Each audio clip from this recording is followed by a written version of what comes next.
What's on your dinner plate tonight? Pizza? Curry? A nice roast? Be grateful, because history's menu used to be a lot stranger. We're talking roasted swans, jelly made from cow hooves, and delicacies that involve either whale vomit or live rodents. Yes, really.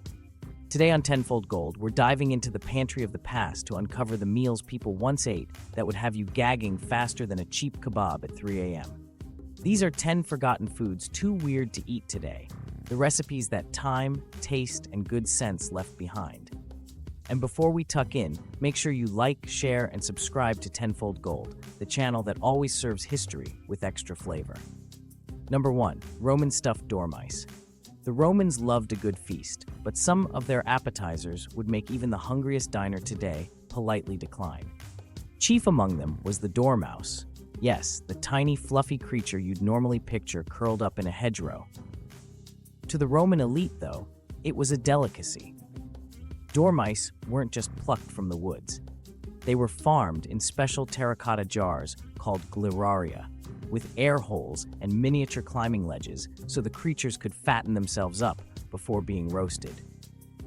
Once they'd plumped up nicely, they were stuffed with a mixture of nuts, herbs, and honey, then served to guests as the ancient equivalent of posh finger food. Think of it as a canapé, if your canapé occasionally squeaked.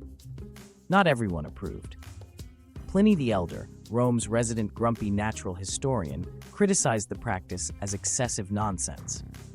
But at the dinner tables of senators and emperors, stuffed dormouse was a status snack.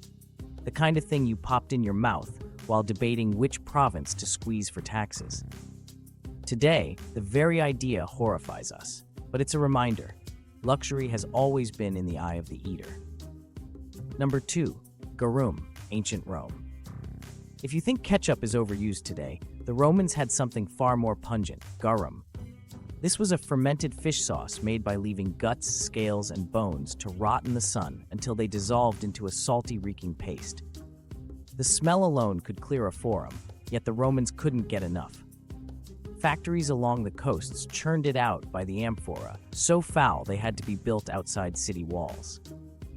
At the top end, premium garum made from choice fish could cost more than fine wine, while the dregs, called alec, were slopped out to the poor, thick and gritty like anchovy-flavored cement. And they put it on everything. Meat, bread, fruit, even desserts. A splash of garum in your wine was apparently considered sophisticated, though modern drinkers would probably call it grounds for a refund. Incredibly, trade routes carried the sauce from Spain to Syria, proving that bad smells travel fast when there's money involved. The closest thing we have today is Southeast Asian fish sauce, though that's practically perfume compared to Rome's liquid horror. Number 3. Cockentrice, medieval Europe. Medieval banquets weren't just meals, they were theater, and no dish embodied that more than the cockentrice. This chimera of the kitchen was created by sewing the front half of a piglet onto the back half of a goose or capon, roasting the hybrid whole, and then parading it into the hall like a culinary freak show. This was quite literally Frankenstein food. The cockentrice was less about taste than status. Only the wealthiest lords could afford to waste 2 animals on a single grotesque showpiece, and cooks competed to make the stitches seamless so the creature looked real. Guests gasped, laughed, and probably wondered what on earth they were meant to carve. Some versions were stuffed with smaller birds, pigeons, quail, or even sparrows, so that each slice was a meat layer cake. Written accounts from the era suggest that nobles applauded the reveal at the dining table, while peasants outside the hall gawked in disbelief. The cockentrice wasn't meant to nourish, but to impress, a reminder that medieval cuisine could be as absurdly performative as any reality TV bake-off. Number 4. Swan, Tudor banquets. If the cockentrice was grotesque, the swan was glamorous. In Tudor England, serving a roasted swan redressed in its own snowy feathers was the ultimate party trick. Sometimes its beak and wingtips were even painted gold before the bird was carried into the hall to awed gasps. The meat, tough, stringy, and better suited to impressing than digesting. But the drama mattered more than flavor.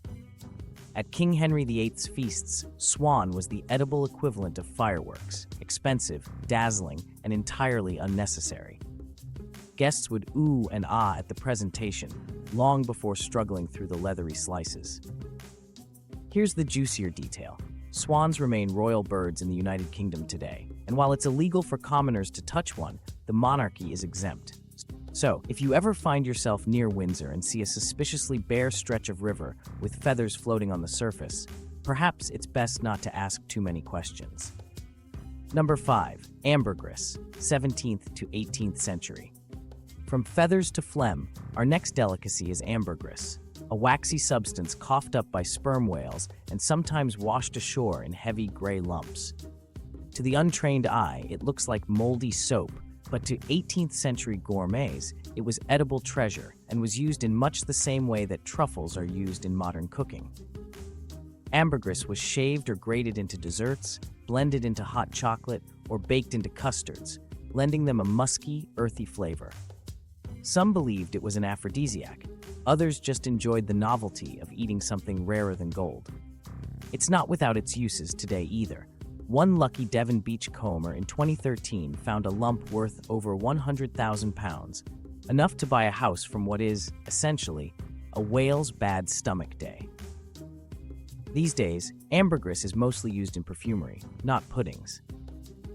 But picture a Georgian dinner table where delicate tarts glistened with the shine and stank with the scent of the sea's strangest secretion. A delicacy so exclusive you'd never know whether your dessert was laced with vanilla or with vomit. Number 6. Beaver tails, medieval Lent. Medieval Christianity had strict dietary rules, and one of those rules was that believers could eat no meat during Lent. Fish was fine, though, and that's where medieval logic pulled a fast one.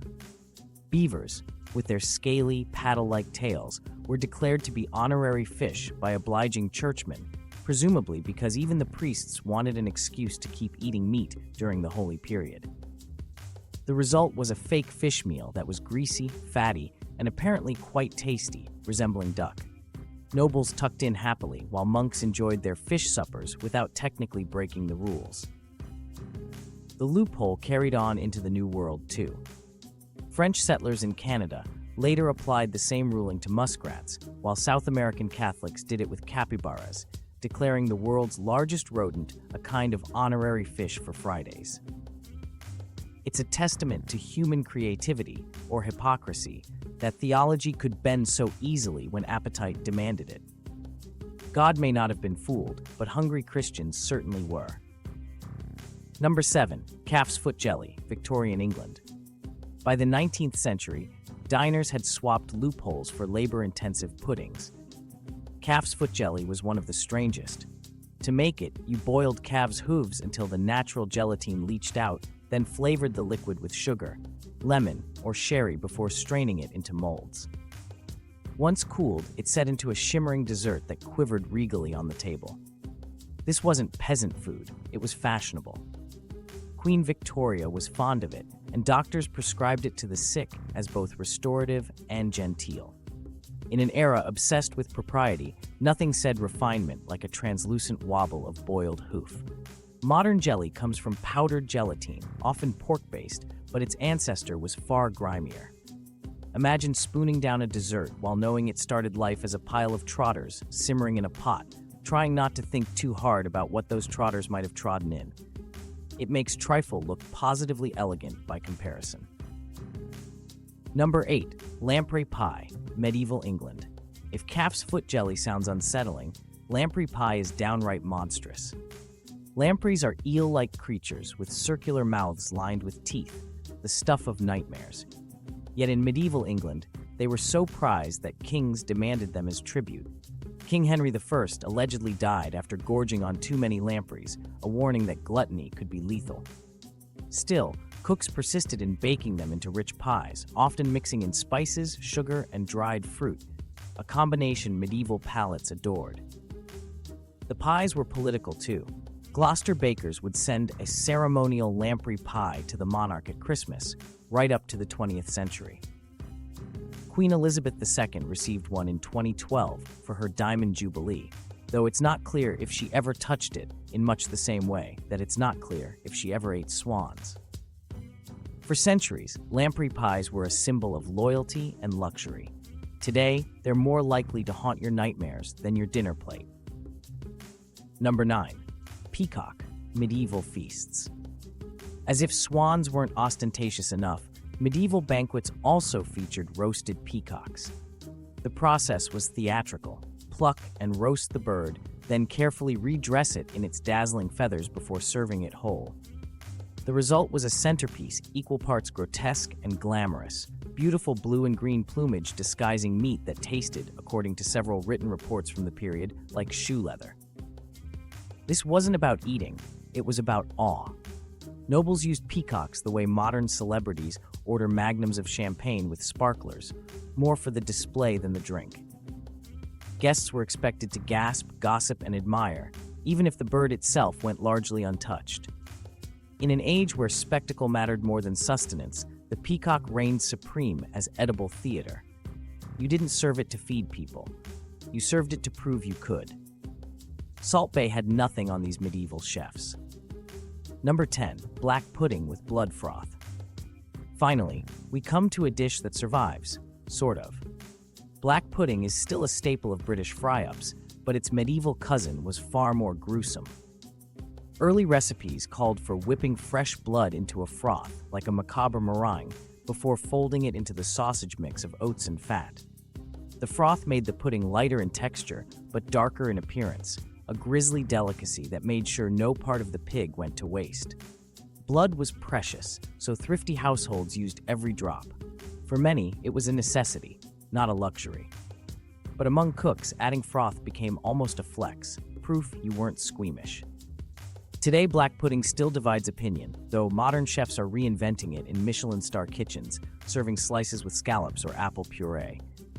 But let's be honest, however you dress it up, its frothy ancestor remains one of history's more stomach-churning recipes. If you enjoyed this culinary time travel, give the video a like, share it with anyone who thinks haggis is the weirdest thing on earth, and subscribe to Tenfold Gold for more slices of history you won't find in the cookbooks. And tell us in the comments, which of these freaky forgotten foods would you actually dare to try?